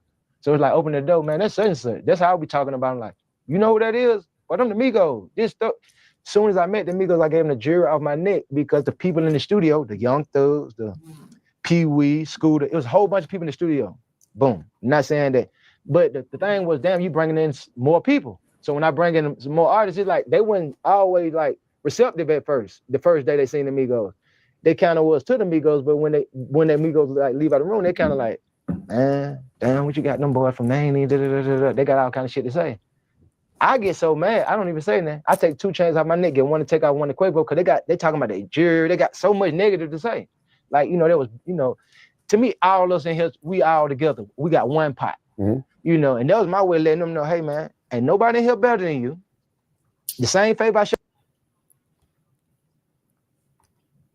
Oh yeah, y'all keep up, because I'm breaking it down for y'all today. I'm breaking all this RICO stuff down, YSL, 4PF, PDE, all this stuff. I'm breaking it down for y'all because y'all about to see it come out. Y'all finna see it come out, and I'm telling y'all about it first. Now, if y'all listen to what Gucci said, Gucci say he signed Young Thug for $25,000. That wasn't nothing to Gucci Mane back then. He said he gave Thug $25,000 because Pee Wee Longway told him to do it. Okay. He say, did you hear what he said he did for Migos? He ain't getting them no money. He said, I took the chains off my neck. He said, did you hear what he said? He said, I took the chains off my neck. I gave one to Quavo. I gave one to Takeoff. He ain't get Offset nothing. That's very important that y'all keep that in mind. Because when Takeoff lost his life, what one of the things they said they wanted from Takeoff? That chain off his neck, right? He wanted that chain. See,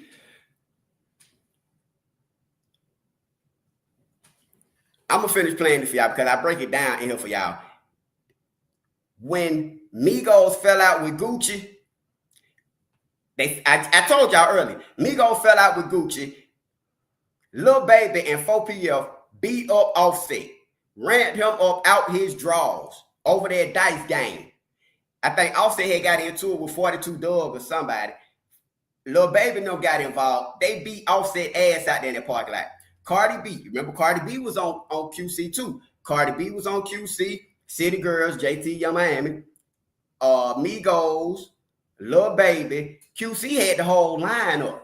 Coach K, who was basically the A&R but management for QC, he was the one that put Jeezy on and Gucci Mane on back in the day. Everybody was going to Coach K, but Coach K ended up over there with Quality Control, rocking with Gucci. Gucci was sending all his artists through Coach K. When Gucci had to go to prison and he said he went to prison and he left Keisha Keor, the $2 million he got out, he had $7 million. Keisha had got rid of the artists. He didn't have Migos no more. He didn't have woo-woo. Migos burned they bridge with Gucci. So QC cut them off. Takeoff and Quavo. That's why they ran over there to Jay Prince at Mob Ties. Quavo, let's just get this understood. Migos no ain't no real street dudes. They from North Carolina, Gwinnett County. They ain't never been involved in no real stuff. They would easily get it started by street dudes. That's what Gucci was just telling you. When he left out the studio, they were really putting the press on Migos because they didn't have no jewelry, they ain't had no money, they weren't affiliated, they not banging, they just some rappers. Let me let this finish playing for y'all so y'all keep up with me.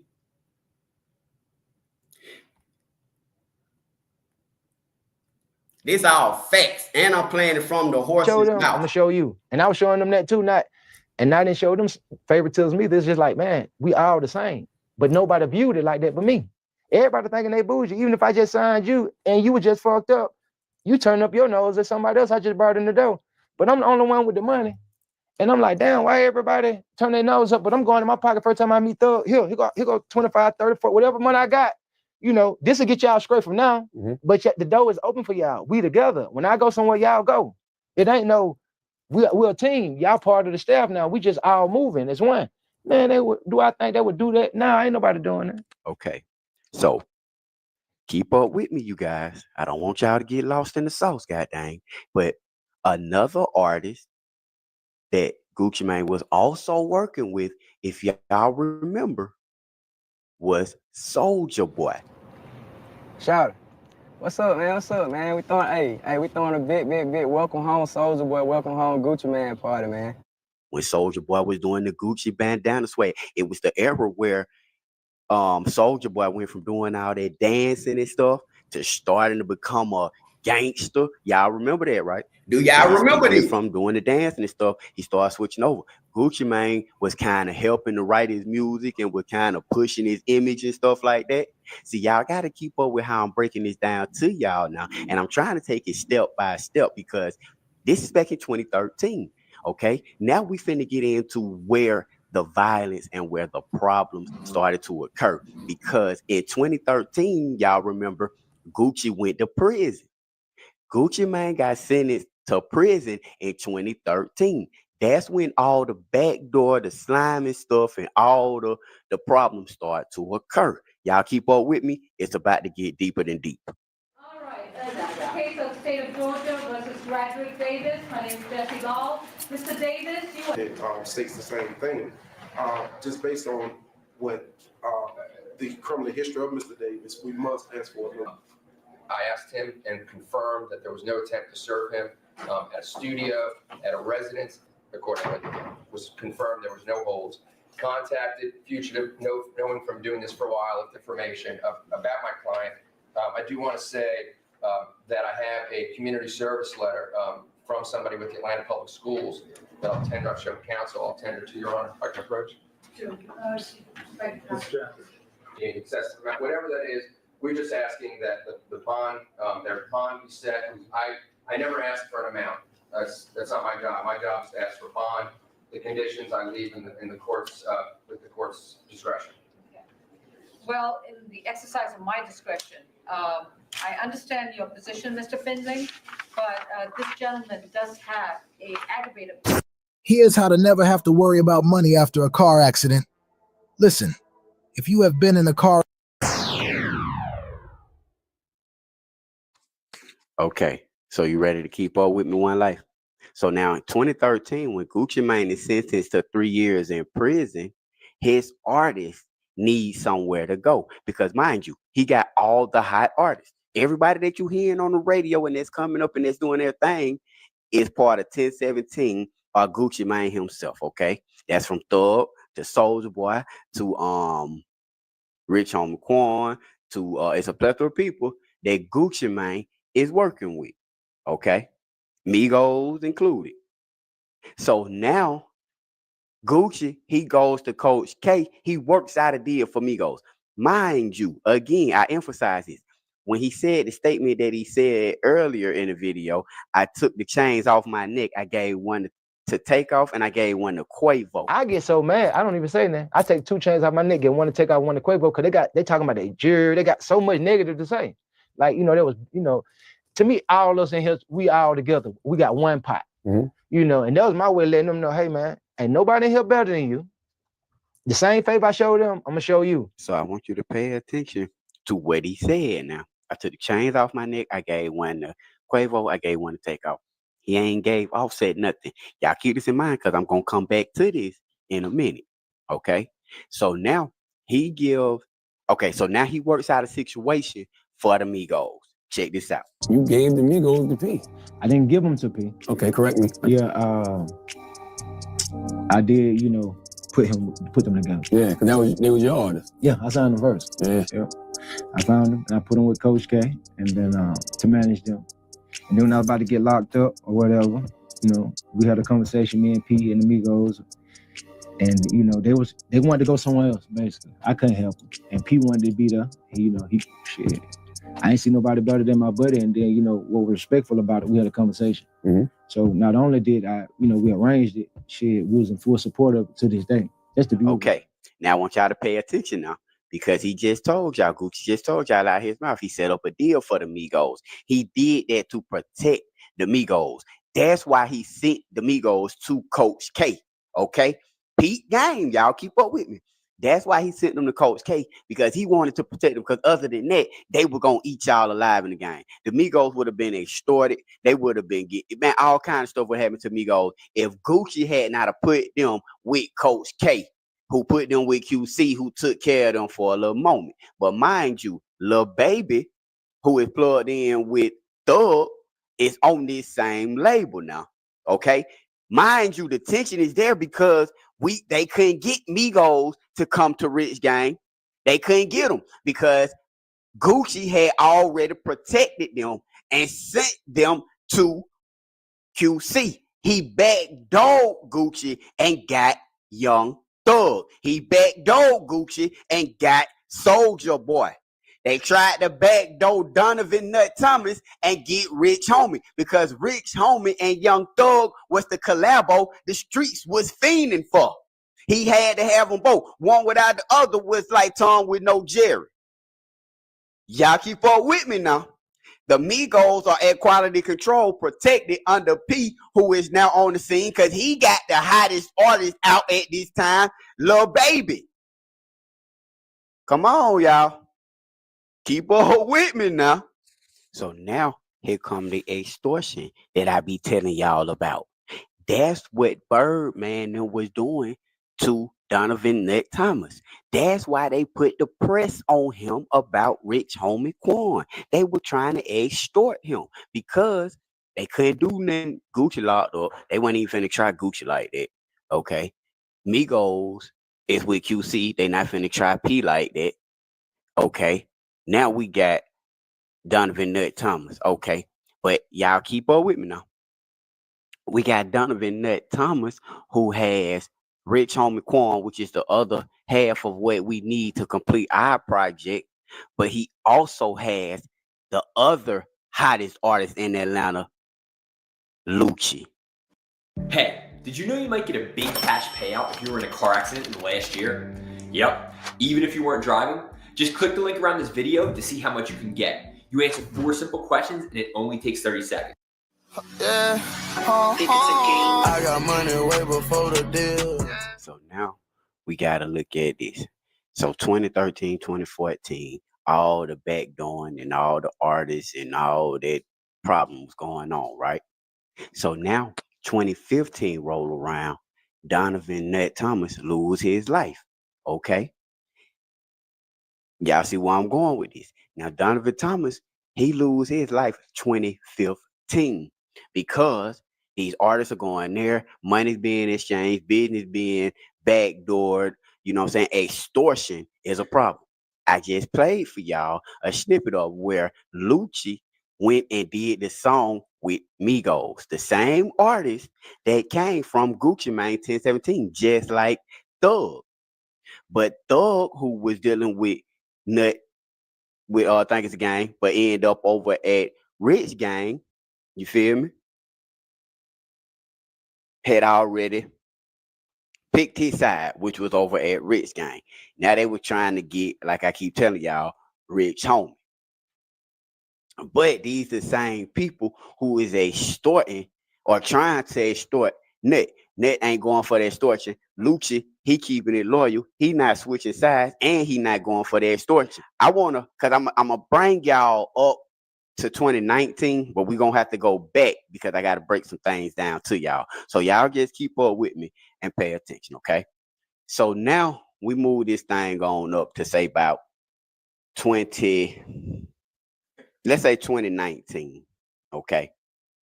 Because 2019 is a very important year because there was so much going on in 2019 that we saw, but we just did not pay attention to. And we're finna go into the information, what I'm talking about pertaining to 2019, okay?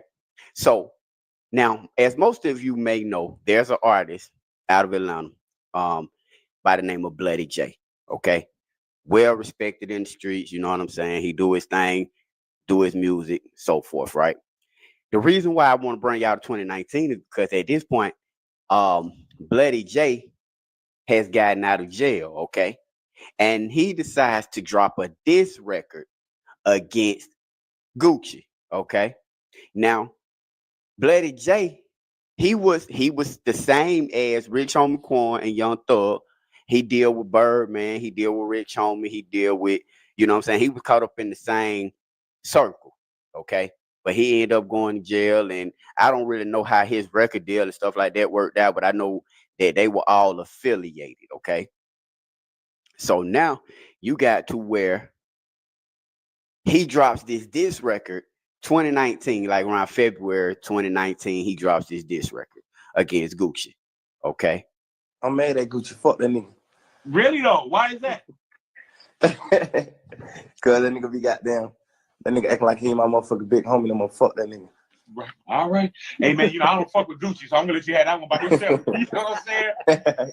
So mind you guys, around this time, Gucci got his eyes on Pooh Shiesty, these other artists that he had started to sign to this new label. But now y'all popping off. Y'all done been disrespectful. I'm finna play something for y'all because the Migos, he said the Migos cut him off because he told that story about the necklace. So he said Takeoff cut him off, Quavo cut him off. He never really fucked with Offset, okay? Do y'all remember when Offset got jumped by 4PF? over the dice game. They said it was about the dice game, and Offset had got jumped. I'm gonna play this for y'all so y'all can check it out real quick.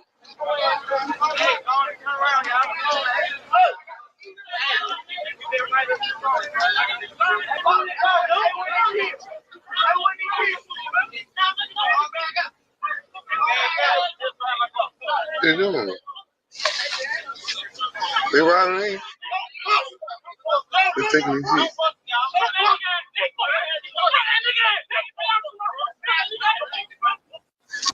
What if recording high-quality content, editing like a pro, and streaming like a star was as simple as hitting record?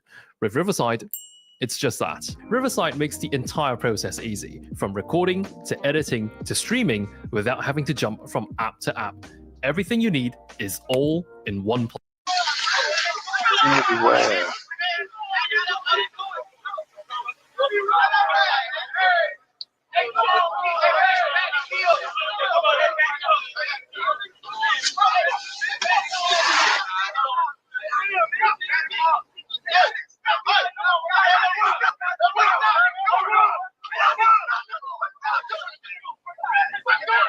And after Offset got jumped on by 4PL, okay? Migos, because they had done cut Gucci off, they got mad that Gucci was telling that story about the chains like we went over earlier. So they bumped heads with Gucci, and Takeoff ended up cutting them off. So now y'all, the only reason QC was even rocking with y'all was on the face card of Coach K, who had a relationship with Gucci. So now y'all done cut Gucci off.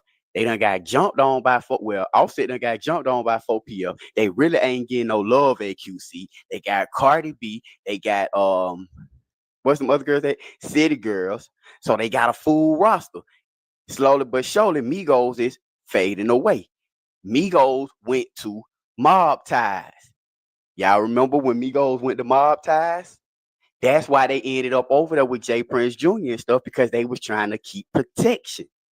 Takeoff didn't like that jewelry store. That's another thing. Like I keep saying, like you said, do you mess up misunderstanding? Sometimes I'm thinking that I might post some on my page, like you showing me with the stuff with me and my wife. It's from another page. It's a meme. I posted that. I'm trying to let you know I didn't write that, but I still, I didn't know. I'm thinking, to me, it's entertaining. It's funny. I put it out there. Boom. So the thing to me, I'm proud of the fact that Takeoff and Quavo, I met them when they first started. That's part of my history and it's part of their history. I don't look down on it. It's like, damn, man, we came up from nothing. Cat gave me a Jacob. When I first signed him, he gave me the Jacob. The first Jacob that I had, man, I said it in my first album, my dude Cat just bought me a Jacob. Man, because it was like, damn, to me, that was favor. It ain't about nothing. When somebody shows you favor, that's more important than money. Right. So I was just so glad that, like, damn, a dude showing me favor. Instead of me doing music by myself, I got somebody helping me now. Now my team is building. So that's when you was a big cat. Yeah, so I was trying to, when I posted that was my way of saying, man, I believe in y'all from the beginning, and I had y'all back when everybody else was hating. But on the internet, it seemed like, damn, you trying to play me. Yeah. So, and I can understand that too. So though I say it was a misunderstanding, but because I know Takeoff and we do talk, I say, hey, Takeoff, man, my bad. I didn't mean it. I got nothing but love for you and y'all my brothers. I'm sorry.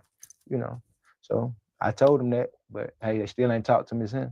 You ain't talked to them since? Stop playing, man. They cut me out behind that. No, that. they didn't. You playing. Man, Takeoff cut me out behind that shit, man. No. Yes, sir. Just Takeoff or Quavo and Offset too? Takeoff cut me off, Quavo cut me off a little bit too.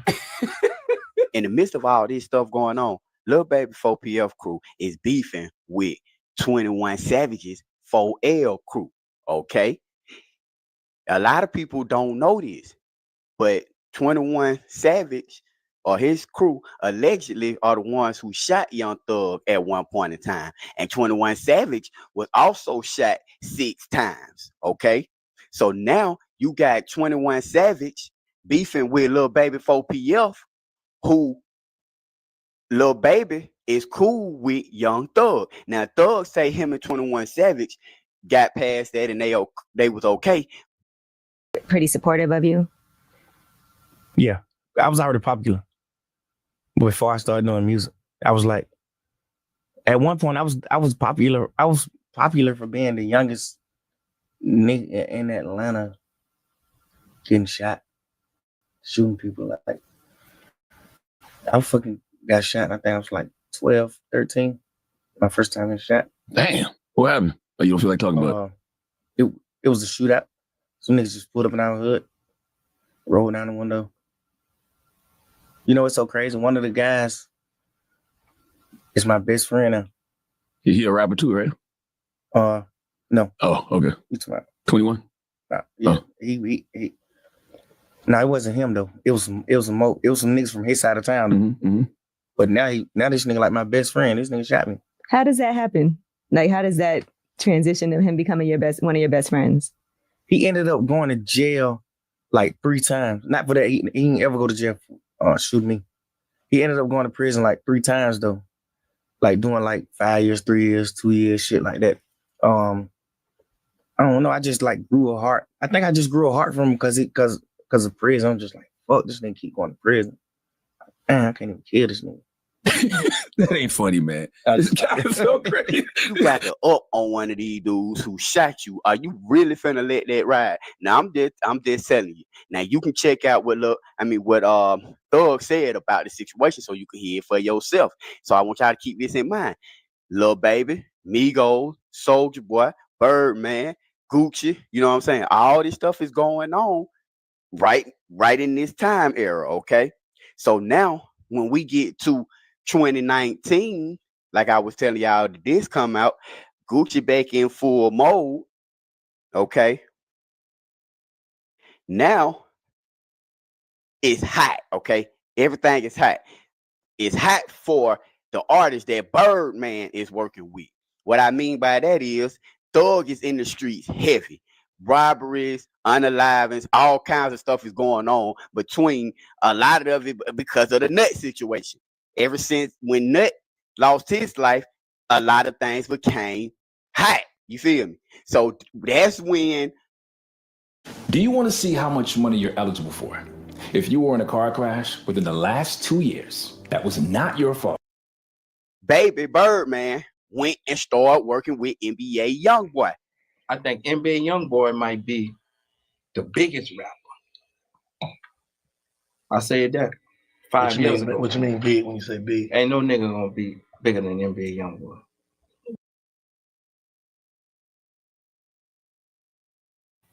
And I just wanted to clear this up. And then ain't NBA Youngboy on the RICO charge?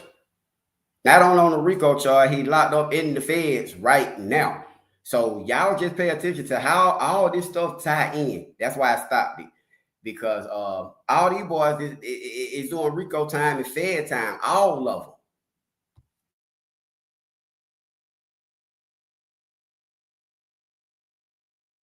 them. Numbers don't lie. Yeah. He the biggest YouTube artist right now in the world. And he behind the wall. You hear me? But I'm just saying, when that little boy get his mind right and he come from under this bullshit and understand who he is, because you know, Thug and all them, they up in age. They 30. This nigga 20. But you think that shit he going through ain't doing that but helping him to his path to do that, though? Of course. Yeah. We put a nigga behind the wall, they become smart. Yeah. They ain't making them nothing but a monster. Yeah. So when he come out here, he know one thing. The shit he was doing, he ain't got to do because he could get this little nigga here, bro. Young NBA Youngboy, bro. That shit ain't normal. Nah, he not normal. He's special. Big money right there, brother. I think he's $1 billion nigga. I tell him that. I talk to him every day. He call me every day. Bro, he's $1 billion nigga in flesh. He gonna get it in touring, merchant, music. We can't do nothing about it. It's just people accepting him. He's one of them. Yeah. He's special. There's no cap in that shit. I said this shit 5 years ago. He was gonna be the biggest nigga in the game. And that's a fact. What you saw on him to make you feel like that? He's a little gangster. And he laid back. And talent-wise, when I see him in the studio, he remind me like a young Thug. When Thug was young, you hear me? It's just modern time. When Thug was young, we knew he was gonna be a star. Right. Mm-hmm. He 20 years old. We know this little nigga, and the game is more plentiful now than it was when Thug started. I've been working with Thug 10 years now. Thug 30. NBA Youngboy 20 years old. And there's more money in the game now than there was when Thug had started. Even though Thug did a lot, but there's more money in the game now. So in 2019, y'all remember when 21 Savage got locked up for the gun charges, and that's when people found out that he was from London, he wasn't a U.S. citizen.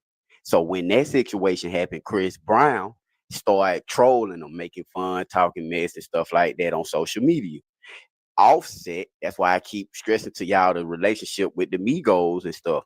Offset went on social media and started arguing with Chris Brown, who ended up having a problem with Quavo. Okay, that was the first time. Do y'all remember when the Migos and Quavo and them got to fighting? They actually met up, and then them boys got to hit Chris Brown crew with the Migos crew. See, a lot of stuff was going on in our face, and we just didn't really know. How does that? What I'm saying is, everybody was beefing with each other. That's why everybody was worried about the RICOs, because it was really damn near the whole music industry. Okay, that's why I'm breaking it down to you. Well, all the hot artists at the time. The rest of them was over at Diddy House apparently, but I'm breaking it down for y'all. So now you got all these artists. Now keep in mind all these artists that I'm telling y'all about, okay? Because 2019, a power move was made on Lucci end, okay? All this stuff is going on in the streets. 4L beefing, 4PL beefing, YSL beefing, YFN beefing, Birdman beefing, Net them done lost their life. It's so much chaos and stuff going on. Lucci then goes and starts dating Reginae Carter. Okay, he starts dating Reginae Carter in the midst of this war that he got going on with YSL. You remember they kept shooting at Lucci? Okay, now this video that I'm showing y'all is about when Lucci G-Wagon got shot up, and he even talks about it with Vlad TV. But this is when Lucci G-Wagon got shot up. Now, I've been following this stuff a long time. Okay. From my understanding, and they never spoke on this and they tried to keep it out the situation. I get it. But I believe Reginae Carter was in the car with him when this particular shooting occurred. Okay. Now, that's just what I believe. That's kind of what the word is in the streets for real. Okay. So Reginae, and I'm saying even if it wasn't this particular time, there was a time, and I believe it was with the G-Wagon situation, where Reginae Carter, Lil Wayne's daughter, who was signed to Birdman, who was now dating Lucci, was in a vehicle with Lucci that they had shot at. Okay. Now, the reason why I'm telling y'all about this shooting with this G-Wagon, which happened like May 13th, okay, this happened in a string of shootings. I'm finna take y'all down memory lane. But the first shooting happened May 8th when they tried to take out Atlanta rapper Offset. Tonight, we're learning details of a drive-by shooting that may have targeted rapper Offset. A neighbor surveillance video caught the incident, and CBS 46's Jamie Kennedy has been digging into the details. Jamie? Sharon, reports say that rapper Offset was recording in the studio on Ellsworth Industrial Parkway when bullets sprayed the building and an apartment. TurboTax Free Edition, 37% of filers qualify. Circle Form 1040 returns. Surveillance video shows the moment two men begin spraying the recording studio with bullets. TMZ reports that at the same time, rapper Offset was inside the recording studio when the shooting occurred. Neighbours tell me they thought it was firecrackers going off and were shocked to see footage showing the drive-by shooting. The woman whose camera caught the action told me she couldn't believe what the footage showed and was very disappointed in the APD's response time of 45 minutes. An employee I spoke with believed the shooting was a targeted hit. This is the second time in 2 weeks Offset has made headlines. Well, Offset. Sandy Springs Police Department still has an arrest warrant out for the Atlanta rapper for second-degree criminal damage involving a teenager's iPhone at a Sandy Spring Target. Now, we have been in contact with Offset's people, and they too are trying to find out exactly what happened. Now, it's lucky no one was hurt at the time. 3 cars were damaged and also a window. Live in Atlanta, Jamie Kennedy, CBS 46 News. Okay, so y'all see that? Offset done got shot at. This was in May, like May the 8th. Shortly after, like a day or two after he gets shot at, Young Thug entourage, okay, the party buses and the entourage that Young Thug was supposed to have been with get shot up down in Miami, okay? But when they got shot up down there in Miami, they say Thug wasn't with them, but I have reason to believe he was there. But back then, keep in mind, it's 2019, where a lot of the times when situations happen and popped out, the first thing people said was, I ain't there. You can't prove I was there. If anybody asks, I went there. I ain't been there. Let that shit die down. Y'all remember the shooting that happened in Florida, down in Miami? Horror on the highway after gunfire erupts right on I-95, leaving 3 people shot. And the victims riding in a party bus, others in an SUV, and all of them part of a well-known rapper's entourage. Local 10 News reporter Louis Aguirre live now at the Rolling Loud Festival where that rapper is performing this weekend. Louis. Well, yeah, the Rolling Loud Festival actually began today, but Young Thug is not supposed to perform until tomorrow night. But that performance almost did not happen after Young Thug and his entourage became the apparent victims of a drive-by shooting that went down this morning on I-95. Rapper Young Thug may have dodged a bullet, and not just one. TMZ reporting his team was the target of a drive-by shooting that happened in the wee hours Friday morning. A party bus with his entourage inside, riddled with bullets as it traveled southbound on I-95 near 125th Street. FHP says the gunfire erupted at about 6:30 in the morning. A woman shot and taken to an area hospital with non-life-threatening injuries. Meantime, at North Shore Hospital, another crime scene. This black Escalade also damaged by bullets. 2 men riding inside also shot. Both expected to be okay. Now, authorities are trying to piece the whole thing together. TMZ says Thug was not in the party bus or the SUV and was riding in a separate car. Police believe all vehicles were coming from an event in Northeast Miami-Dade before the shooting happened and were on their way back to a hotel on Miami Beach, where Thug had performed at Live nightclub earlier in the night. And TMZ is reporting that one of the men who was shot in that SUV is DJ Keys. He is Thug's DJ. We're told that one of the 2 men at North Shore Hospital had to be transported to JMH Ryder Trauma Center because his injuries were more severe. But again, all 3 shooting victims are expected to be okay. And police really need your help piecing this one together. If you know anything that could help them, you're asked to call Miami-Dade Crime Stoppers at 305-471-TIPS. We're live outside of Hard Rock Stadium. Louis Aguirre, Local 10 News. Any small clue could go a long way, Louis. Thanks. Now, if you listen to the news clip, it told y'all that the man who was with Young Thug entourage who got shot was taken to the hospital. At the same time they were taken to the hospital, there was another entourage that was there at the hospital coming from a crime scene. The other shooting that happened was with NBA Youngboy. Y'all remember when NBA Youngboy had to shoot? They had them back to back. Come on now. I'm breaking this thing down for y'all. This is down in Miami. Offset gets shot at up here in Atlanta. Thug entourage and stuff get shot up down there in Miami. NBA Youngboy get targeted down there. Arrests and a shooting of NBA Youngboy, an attempted shooting of NBA Youngboy, who was down there. And this shooting went down near the Trump Beach Resort in Miami. He and his crew were shot at. And allegedly against another rapper, T Grizzly. So then they exchanged some type of words, and then the 2 rap camps then I guess opened fire. I don't know which camp did, so but this I know this video is someone looking out from the hotel, just looking out at everything that's going on here. Police closing in on the suspects. So NBA Youngboy's girlfriend allegedly got shot in the shoulder, and then wait a minute, did she get shot? I mean, do we know she was transported to the hospital? Okay.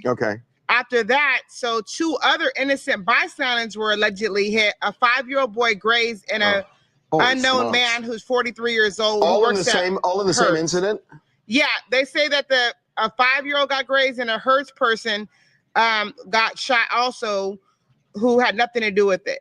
So wait, so somebody was targeted and they just sprayed bullets? They say that NBA YoungBoy was the target, and then of course his girl got shot allegedly in the shoulder, and then different people got shot within. I don't know who did that and what happened And with then that. meanwhile, back at the ranch, Kodak Black got arrested. Kodak Black was arrested Lil at Wayne- the Rolling Loud Festival. Yes, Lil Wayne didn't refused to perform. Right. Yeah. Sounds like a successful festival. There was a couple other incidents that happened. Well, as a lot of people, but it festival was went off. A lot of people had a lot of fun down at Rolling Loud. Fair point. No, the festival Making a actually, little the festival, tiny joke, even with all those hiccups, went off. I won't fun say without a Ferris wheel. hitch. But no, the festival is always, I mean, I went last year, it was an amazing festival, but I think here's the situation, right? A lot Here it of comes. different things. No, I just said a lot of different things take place when different people have beef, and you try to put them all in the same climate. It's not a good situation. And of course, if you're the promoters, you don't know what rapper has beef with what rapper and what's happening with this one and that one. See, that but I doesn't think work. if you, no, that is a good point. That's but a really I think good point. If you're a promoter of festivals like this, I think gotta ask those it is questions. incumbent upon you to know those things actually, Right. because you don't. I mean, what if you have two acts who have beef and they're going on right after each other? Obviously, there's Or going to be a problem. you You need book to know Cardi those B things. in the same green room and Nicki Minaj or something like that. Like you gotta know Hold that on. stuff. That's not a horrible idea. Kidding. Wow. Well, it was Wow. kind of Wow. Okay, so now you got NBA YoungBoy who was targeted in Miami. You got Young Thug who was targeted in Miami. You got Offset who was targeted in Atlanta. You got Lucci who was targeted in Atlanta. And I'm talking about this is back to back to back. Now, in the midst of all this happening, there's an artist from Chicago who loses his life in Miami. AAB hella bands. He gets knocked off down in Miami in front of everybody. They knock him off. Now, come to find out, he was wanted for an unaliving charge out of Atlanta. Come on now. He was wanted for the unaliving charge out of Atlanta. But he's also the one who snitched on King Von in a situation that happened in Chicago. Okay? Now, do y'all know everybody know King Von is Dirk artist. Now, Dirk was tied in with who? Think it's a game. Big Nut now. Keep up with me, y'all. Okay, so definitely like, share, and subscribe, because we do have a part 2 coming to where I continue to break down this whole ordeal and the situations and the shootings and the unalivings that were going on from Atlanta to Miami to Chicago to Texas. It is so much, and I'm gonna goddamn break it down right, guys. How Lil Durk, King Von ties into this whole YSL, YFM or deal. One Life family. Let's get it to 1,000 likes. I'm out.